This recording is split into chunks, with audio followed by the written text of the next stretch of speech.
Sa payapang bayan ng Milagros, Masbate, matatagpuan ang isang banal na lugar na patuloy na dinarayo ng mga deboto, ang Santo Entierro. Sa gisag ng tahimik na pag-aalay at sukdulang pag-ibig ng ating Panginoon Hesukristo, dito ang katahimikan ay nagsasalita at ang bawat hakbang ng dumadalaw ay nagiging panalangin. Ang Santo Entierro ang larawan ng katawan ni Jesus na nakahimlay sa libingan, ay paanyaya sa ating na magnilay-nilay sa kanyang sakripisyo.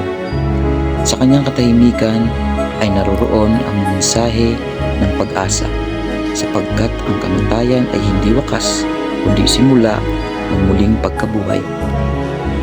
Sa lugar na ito, maaaring bisitahin at pagnilayan ang iba't ibang larawan ng mga santo na nagsisilbing gabay sa pananampalataya. Habang nagdarasal ang mga deboto, inaalay nila ang kanilang mga pasanin, pasasalamat at pag-asa. Sa bawat sindi ng kandila, may dalang panalangin. Sa bawat katahimikan, may pusong nakikinig sa tinig ng Diyos. Ang Santo Entierro ng Milagros, Masbate ay hindi lamang isang lugar na maaaring bisitahin, kundi isang banal na karanasan.